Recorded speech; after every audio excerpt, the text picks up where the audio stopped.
Hello student, good morning. आज हम आपके लिए लेसन नंबर 1 स्टार्ट करेंगे जो इतिहास भाग से आता है।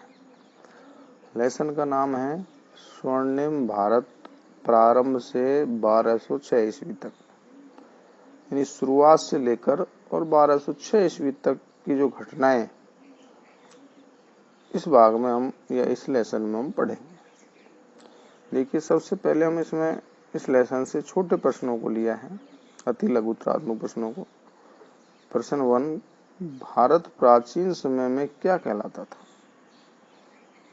प्राचीन समय में भारत को क्या कहा जाता था? देखिए, भारत प्राचीन समय में विश्व गुरु एवं सोने की चिड़िया कहलाता था। क्या कहलाता था? विश्व गुरु। ज्ञान के क्षेत्र में, शिक्षा के क्षेत्र में भारत बहुत प्रसिद्ध था। और सोने की चिड़िया इसलिए कहलाता था कि व्यापार, जो भी भारत व्यापार में दूसरे देशों को जो भी माल भेजता था, तो अधिकांशतः उस समय उसके बदले में स्वर्णिम धातुएं या अधिकतर सोना लिया जाता था। तो भारत में सोने की अधिकता के कारण भारत को सोने की चिड़िया कहा गया था। भारत देश का आदर्श क्या है? हमारे देश का आदर्श वाक्य क्या है? देखिए, संपूर्ण विश्व को परिवार के रूप में मानना। एक परिवार माना हमारे देश ने। वसुधैव कुटुंबकम, वसुधैव यानी पूरी पृथ्वी को कुटुंब मानना, पूरी पृथ्वी को परिवार मानना। पृथ्वी का मतलब पूरा विश्व हो गया। तथा सभी के कल्याण व स्वास्थ्य की कामना करना। भारत ने हमेशा यही आदर्श माना है अपने विचारों में कि पूरा विश्व परिवार है और सभी कल्याण में रहें और सभी स्वस्थ रहें। सर्वे भवन्तु सुखने, यानी सभी सुखी होवें और सर्वे सन्तु निरामय, सभी स्वस्थ रहें, करना भारत देश का आदर्श है। अगला प्रश्न है क्वेश्चन नंबर 3, दीपांतर किसे कहा जाता था प्राचीन भारत में? समुद्र पार भारतीय प्रदेशों को दीपांतर कहा जाता था। यानी भारतीय प्रदेश वो जिनके बीच में समुद्र आता था। भारत के बड़े भूभाग और अन्य प्रदेशों के बीच में, जिन भी प्रदेशों के बीच में समुद्र आता था, उन पार प्रदेशों को दीपांतर कहा जाता था। ठीक है। अगला क्वेश्चन है, विश्व ज्ञान कोश के रूप में किसे जाना जाता है? विश्व ज्ञान कोश के रूप में वेदों को जाना जाता है। जो भी हमारे वेद हैं, वेदों की संख्या आप जानते हो, पढ़ चुके हो 9th क्लास में। 4 वेद हैं, ऋग्वेद, यजुर्वेद, सामवेद और अथर्ववेद, जिनमें सबसे प्राचीन वेद है ऋग्वेद। भारत के प्रसिद्ध कोई 2 नीति ग्रंथों के नाम लिखिए। भारत के कोई भी प्रसिद्ध जो नीति ग्रंथ हैं उनके नाम बताने हैं। देखिए, इसमें नीति ग्रंथों में रामायण और महाभारत भारत के प्रसिद्ध नीति ग्रंथ हैं। क्या क्या हैं? रामायण और महाभारत। आगे बात करेंगे, भारत का महाजनपद काल किसके लिए आदर्श रहा है? भारत देश का महाजनपद काल का जो समय था वो किस लिए आदर्श माना जाता है? तो भारत का महाजनपद काल गणतंत्रात्मक व एवं संवैधानिक व्यवस्था का आदर्श रहा। यानी उस समय गणतंत्रात्मक व्यवस्था थी और संवैधानिक व्यवस्था थी, इसलिए यह समय आदर्श माना जाता है। क्वेश्चन नंबर 7 है, जनपद से क्या तात्पर्य है? जनपद से तात्पर्य जनों अर्थात मनुष्य के निवास स्थान से। जनपद का मतलब है जन, पद यानी जनों का निवास स्थान, लोगों का निवास स्थान, वो क्या कहलाता है? जनपद। छोटे पहले क्या हुआ करता था? छोटे छोटे जन कहते थे। जन होता था छोटे छोटे बस्तियां होती थी, उन छोटी छोटी बस्तियों को मिलाकर जनपद बने। और विशेष जो शक्तिशाली जनपद थे, उन्होंने अन्य कमजोर जनपदों को, छोटे छोटे जनपदों को अपने उसमें मिला लिया, जनपद में। और फिर उन्होंने अपना रूप विशाल बना लिया, आकार विशाल बना लिया, शक्तिशाली बन गए। वो धीरे धीरे जनपद से महाजनपद कहलाए। आगे देखिए क्वेश्चन नंबर 8, महाजनपद से क्या आशय है? प्राचीन भारत में राज्य प्रशासनिक इकाई को महाजनपद कहा जाता है। जैसे वर्तमान में स्टेट राज्य होता है, यह भी कोई प्रशासनिक इकाई होती थी, उसको महाजनपद कहते हैं। जिनका निर्माण किसका? महाजनपद का निर्माण शक्तिशाली जनपदों द्वारा, जो शक्तिशाली जनपद होते थे और छोटे छोटे जनपदों को मिलाकर किया गया। यानी शक्तिशाली जनपदों द्वारा छोटे छोटे जनपदों को मिलाकर महाजनपदों का निर्माण किया गया। अब बात करते हैं महाजनपदों की स्थापना कब हुई थी, यानी ये महाजनपद बने कब? तो महाजनपदों की स्थापना 6ठी शताब्दी ईस्वी पूर्व में हुई थी। कब हुई थी? 6ठी शताब्दी ईस्वी। ये विशेष ध्यान रखें, यानी कि सन जब से स्टार्ट हुए उससे 600 साल पहले ईस्वी पूर्व। मैं आपको बता देता हूँ एक बार वापस से ईस्वी पूर्व का क्या अर्थ होता है। देखिए अपन दो शब्दों का प्रयोग करते हैं, ईस्वी पूर्व और ईस्वी, ठीक है। ये सन, ईस्वी पूर्व का मतलब है 0 साल, यानी इससे पहले का समय।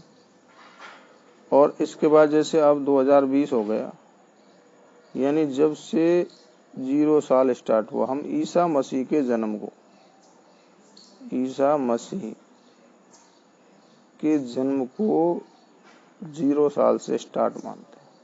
यानी इसके जन्म से हम वर्ष स्टार्ट मानते हैं ईसा मसीह के, ठीक है। यानी ईसा मसीह का जो जन्म वर्ष है उसको हम 0 वर्ष माना जाता है।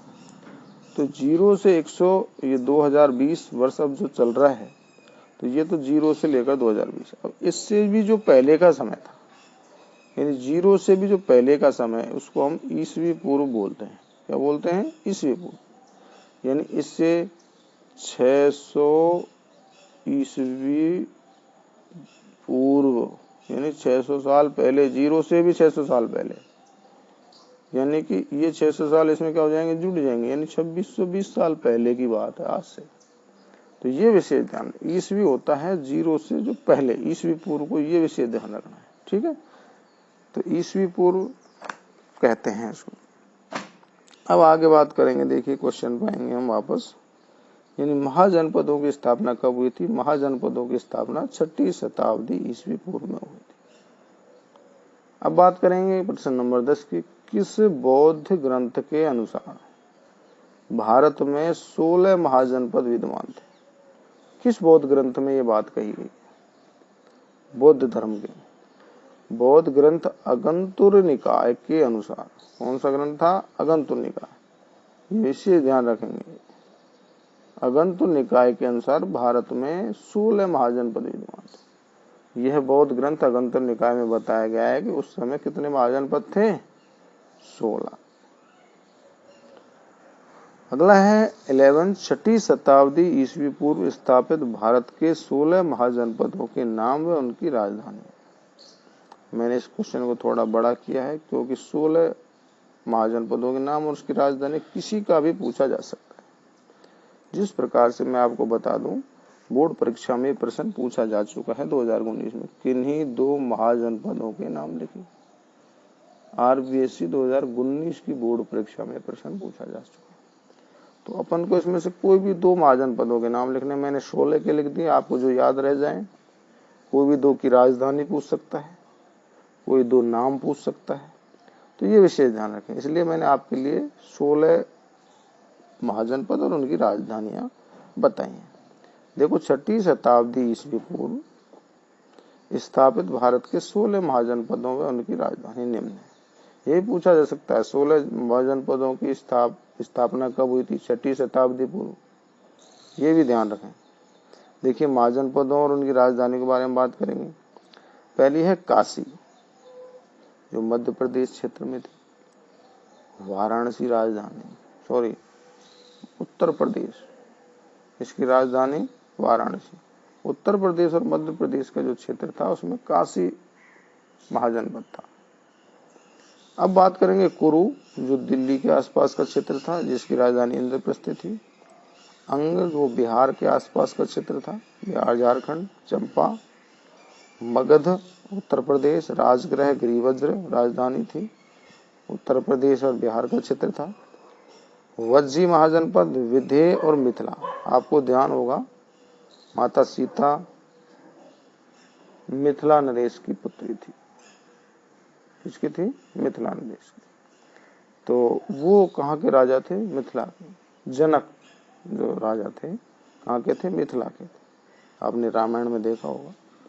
मल्ल, कुशावती, जिसको कोसीनारा भी कहते थे। चेदी महाजनपद की राजधानी शक्तिमती या सौथवती थी। शक्तिमती भी लिख सकते हैं हम या सौथीवती भी लिख सकते हैं। फिर था चेदी, चेदी के अपन पढ़ चुके हैं। वत्स की कौशाम्बी, वत्स की राजधानी क्या थी? कौशाम्बी।